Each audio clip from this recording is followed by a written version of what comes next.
Pada saat kalian remaja, pernahkah kalian menyelinap keluar dari rumah kalian untuk menghadiri sebuah pesta atau bertemu dengan pacar kalian diam-diam?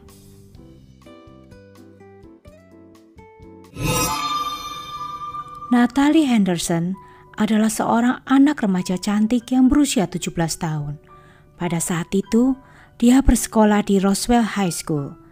Dia dikenal sebagai anak yang cerdas, rame, lucu, dan berjiwa bebas.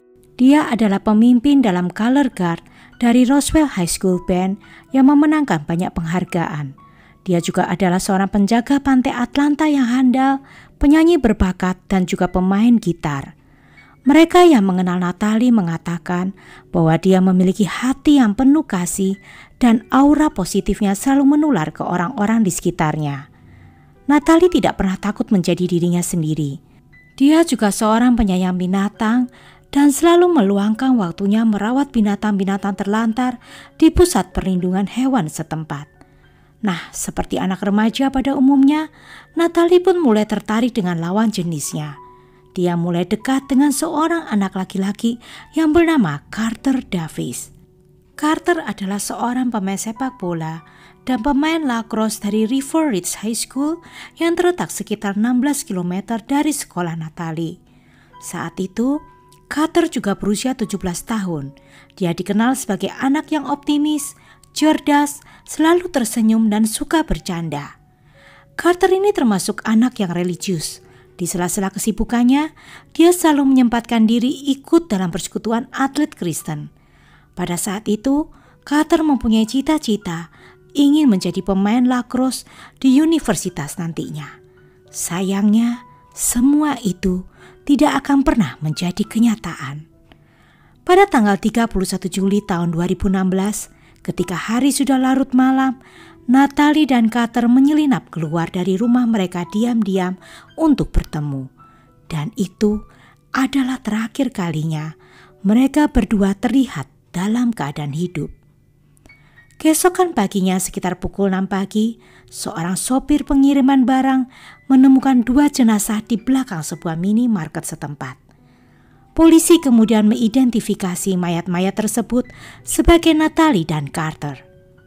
Natalie diketemukan dalam posisi yang tidak senonoh dan tidak berpakaian, sedangkan Carter diketemukan dalam keadaan kedua lengannya terentang ke sisi kiri dan kanan. Menurut hasil otopsi, setelah kematian Natalie dan Carter, tampaknya pembunuh mereka sengaja mengatur posisi mereka agar terlihat seperti mereka sedang melakukan hubungan intim. Selain itu, mereka berdua juga dinyatakan meninggal karena mengalami luka tembak di kepala mereka. Pembunuhan itu diperkirakan terjadi sekitar pukul 3 dini hari. Nah, karena penemuan ini, banyak keluarga yang tinggal di pinggiran kota Atlanta sempat mengkhawatirkan anak-anak mereka. Para orang tua merasa takut mengizinkan anak mereka keluar rumah. Para penyelidik langsung bertindak. Mereka mulai menanyai para pekerja di toko minimarket tersebut. Mereka juga mengecek rekaman CCTV yang terdapat di daerah sana. Dari CCTV itu, para penyelidik melihat adanya mobil paspor Honda putih terlihat di sekitar TKP. Mobil itu segera dilacak dan diketahui bahwa pemiliknya adalah pria bernama Jeffrey Hazelwood. Nah, sekarang kali ini giliran cerita mengenai Jeffrey Hazelwood. Jeffrey adalah seorang pria berusia 20 tahun yang telah tinggal bersama kakek neneknya selama bertahun-tahun setelah ibunya yang seorang pecandu obat-obatan menelantarkan dirinya. Sejak Jeffrey kecil, kakek neneknya memperhatikan bahwa Jeffrey ini tidak seperti anak-anak lain. Dia memiliki perilaku yang aneh. Mereka sempat membawa Jeffrey ke psikiater beberapa kali, tetapi tampaknya usaha mereka tidak berhasil mengubah Jeffrey menjadi anak yang normal. Seiring dengan bertambahnya usia, kakek neneknya tidak mampu lagi untuk mengurus Jeffrey. Jeffrey selalu melakukan hal-hal yang melanggar peraturan. Bahkan dia pernah dipanggil polisi sebanyak 8 kali sejak tahun 2010.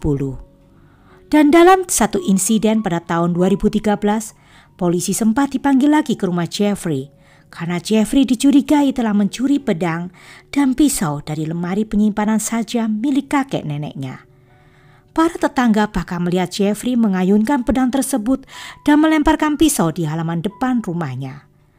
Dalam insiden lain pada tahun 2015, polisi dipanggil lagi setelah sebuah senapan hilang dari lemari penyimpanan senjata milik kakek neneknya. Kali ini kakek neneknya langsung mengusir Jeffrey karena mereka tidak kuat lagi mengurus cucunya ini. Jeffrey pun akhirnya tinggal bersama teman dan kerabat lainnya secara bergantian. Oke, sekarang kembali ke kasus semula. Penyelidik akhirnya memutuskan untuk memeriksa media sosial milik Jeffrey. Dari situ diketemukan bahwa Jeffrey bekerja di sebuah toko yang bernama Michael. Polisi juga melihat postingan selfie Jeffrey di Instagramnya yang sedang mengenakan rompi karyawan dan ada tulisan kerja itu menyebalkan. Tapi saya harus berusaha untuk meluruskan hidup saya. Di Instagramnya, Jeffrey juga menunjukkan bahwa dia sudah mempunyai pacar. Dia menulis caption di postingan tersebut dengan tulisan, "Bagaimana mungkin saya bisa sangat beruntung menemukan pacar yang baik hati, cantik, sangat berbakat, dan sangat peduli padaku. Aku mencintaimu melebihi segala-galanya." Di pagi hari setelah kejadian pembunuhan Natalie dan Carter, Jeffrey terlihat di pompa bensin terdekat melalui rekaman CCTV sedang menggunakan kartu kredit Natalie sambil mengenakan topeng rubah dan berbicara dalam aksen Inggris. Anehnya, setelah kejadian pembunuhan ini, Jeffrey masih sempat memposting selfie-nya di Instagram.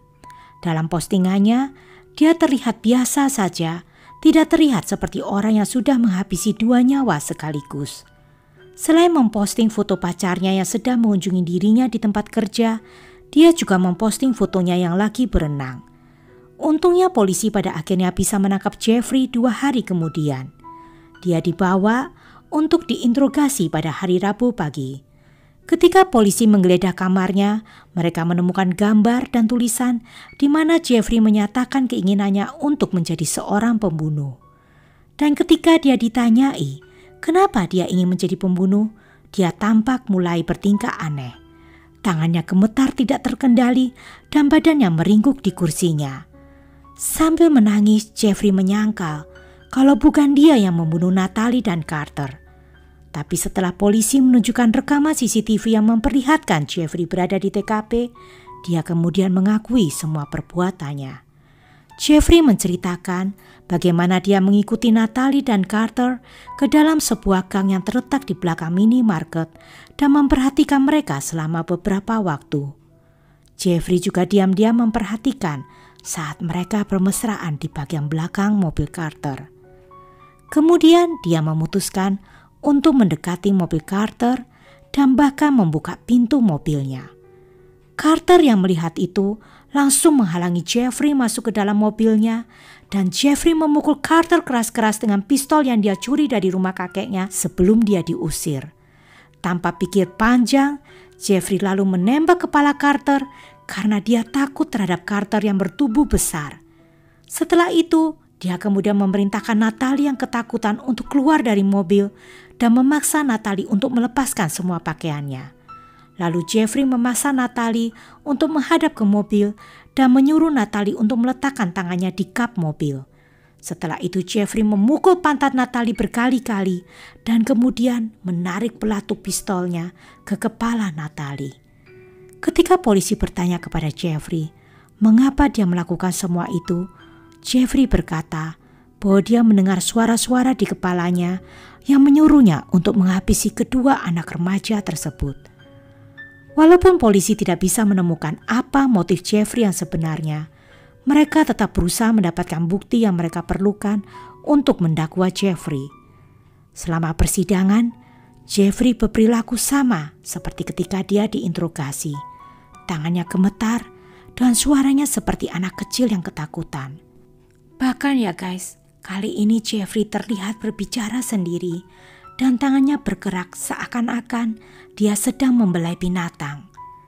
Di pengadilan, Jeffrey juga terlihat mengenakan cincin kawin meskipun faktanya dia belum menikah dan dia menghindari kontak mata dengan keluarga korban. Pengacara Jeffrey berkata kalau Jeffrey ini menderita penyakit mental dan sudah lama tidak berobat. Pengacaranya mencoba meyakinkan hakim bahwa Jeffrey tidak pantas untuk diadili karena dia menderita penyakit mental yang parah. Pengacaranya bahkan membawa mantan psikiater Jeffrey yang bersaksi bahwa Jeffrey menderita halusinasi, di mana dia selalu merasa diawasi oleh seseorang yang tidak kelihatan dan selalu mendengar suara-suara di telinganya. Selain itu, ada psikiater lain yang juga hadir di pengadilan dan mengatakan bahwa Jeffrey ini mengaku kepadanya bahwa dia mendengar suara-suara pada hari menjelang pembunuhan itu. Namun walaupun begitu, psikiater tersebut tidak bisa menjelaskan secara spesifik penyakit mental apa yang dialami oleh Jeffrey. Polisi yang menginterogasi Jeffrey juga diundang untuk bersaksi di persidangan. Dan saat dia mengatakan kepada pengadilan bagaimana Jeffrey telah menyerang Natalie, ibu Natalie pun langsung menangis. Mungkin dia membayangkan kengerian yang harus dialami putrinya sebelum putrinya meninggal.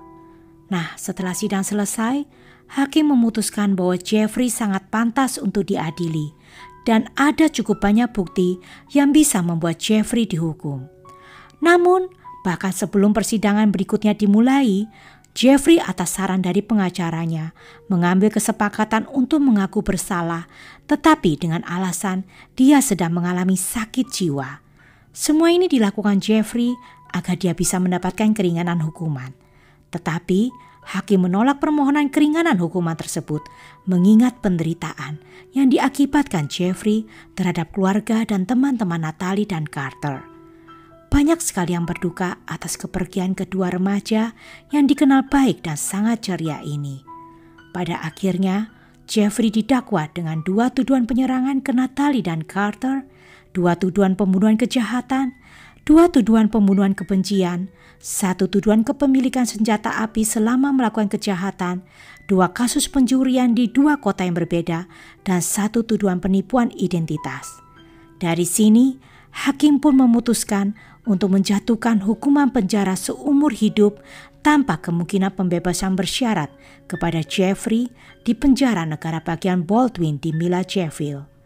Nah, apabila sekarang kalian berpikir itu adalah terakhir kalinya orang-orang mendengar kabar tentang Jeffrey, kalian sangat keliru. Karena saat berada di penjara, Jeffrey membuat berita heboh lagi. Pada tahun 2017, dia memposting selfie di media sosialnya. Selfie itu diposting di akun Instagram miliknya yang bernama Jeffrey Hazelwood. Dan hal ini membuat heboh banyak orang. Dari mana Jeffrey mendapatkan ponsel di dalam penjara? Rupanya Jeffrey mendapatkan telepon seludupan dari seseorang yang tidak dijelaskan namanya siapa. Nah, apa pendapat kalian tentang kasus ini? Apa yang mungkin menjadi motif Jeffrey untuk mengambil nyawa Natalie dan Carter? Oke, rest in peace buat Natalie dan Carter.